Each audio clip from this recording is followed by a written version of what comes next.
How much can you really learn about a whole culture just by looking at a cafe menu? Well, today we're going to find out. We're about to uncover an entire society's philosophy. I'm talking everything from their economy to how they think about power. And it all starts in this one little cafe by the sea. This is going to be a journey that shows how the tiniest details can hold the absolute biggest secrets. Okay, so just picture this for a second. You're sitting at the Sweet Light Cafe right on the coast of Arreqqana. And this isn't just some random coffee shop, right? It's a whole vibe, an immersive experience. You can smell the salt from the sea mixed with flowers, and every little detail, every detail, like the saucers being shaped like little silver shells, it's all completely intentional. This is where we start digging. So, what can a menu really tell us? It sounds like a simple question, but trust me, the answer goes surprisingly deep. Hidden right there, in the names of the pastries, even the price of a coffee, there are clues to what this society holds sacred. This menu, it's not just a list of food. It's basically a code, and we are about to crack it wide open. All right, first things first. Let's really dive into what's on the menu at this Sweet Light. Okay, what's so fascinating here is the mix of ingredients, right? You've got stuff right from the sea, like tidal toasts and glowfish tacos, but then it's paired with these really delicate, almost magical-sounding things like lavender and silver cloud coffee. But I want you to zoom in on that last item with me, the lavender milk jelly, or lala-e sugua. That word, lala-e. Do me a favor and just tuck that away in your mind. It's a huge clue, and it is going to be very important later.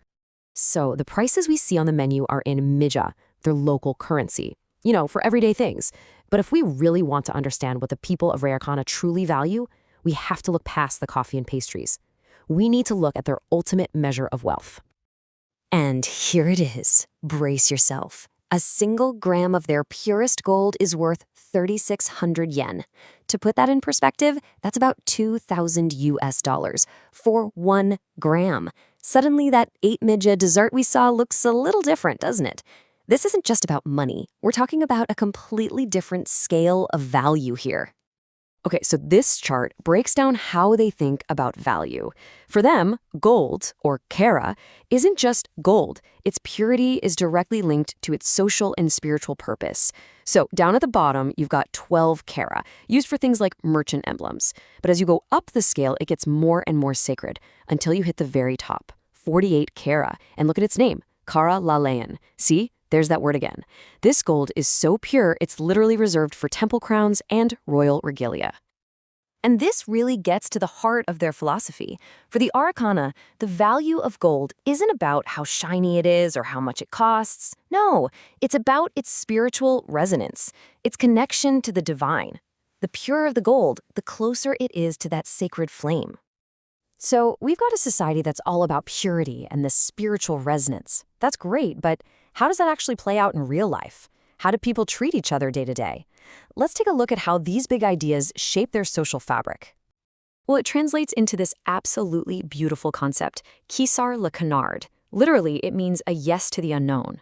Think of it as their principle for giving someone the benefit of the doubt. And it's not about being naive or having blind faith. It's a very conscious choice to lead with grace and acceptance before you jump to judgment. So how does that actually play out in daily life? It's all about the small moments. It's about choosing to trust someone over being suspicious. It's about just pausing and letting the truth come out on its own time. It's speaking gently to someone, even if you have your doubts. They have this saying that judging too early burns the thread, and I just love that. It's like you're destroying the connection before it even has a chance to form.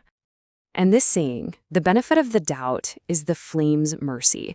It just captures the whole idea so perfectly. True strength, like a powerful flame, isn't about how much it can destroy. It's about its warmth, its control, its mercy.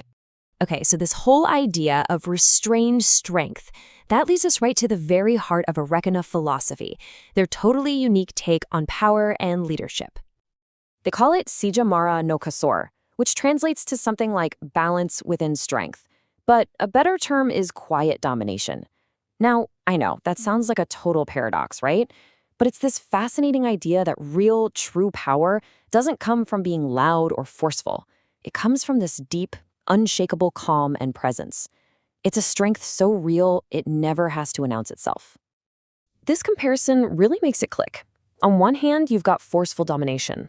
The roaring flame, ruling by fear, shaping things with violence. But quiet domination, that's totally different. It's the flame that burns without a roar. It's the ocean tide that shapes the shore through steady rhythm, not a violent storm. It's about leading through resonance, not just shouting orders. And it all boils down to this one core idea: softness and strength becomes rule. In their entire worldview, things like gentleness, grace, composure, those aren't signs of weakness. They are the ultimate expressions of real authority. Okay, so we've gone from a cafe menu to gold to social virtues all the way to a philosophy of power. And I know, it might feel like we've been looking at a bunch of separate things, but now we're going to connect all those sacred threads. Okay, remember way back at the start in the cafe, I asked you to hold on to one word? It all connects with that single word, la-le-le. This is the key that unlocks this whole puzzle. First, we saw it as a simple pleasure, the lavender milk jelly, lalale sukwawa, just a sweet, gentle dessert on a menu, a small, everyday joy. Then, we saw it as a profound virtue, the act of mercy and softness they call laliean grace. It's the very core of their social fabric, that idea of giving the benefit of the doubt. And finally, this is the most powerful connection of all.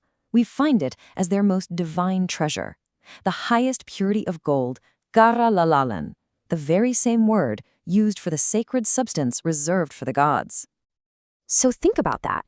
In this culture, the exact same word is used for a simple dessert, for the profound act of mercy, and for their most divine treasure. Softness, sweetness, grace. These aren't just nice little ideas. For them, they are the literal gold standard. And it really makes you wonder, right? In a world where a society's highest virtue shares a name with its simplest pleasures, what other secrets are hiding in plain sight?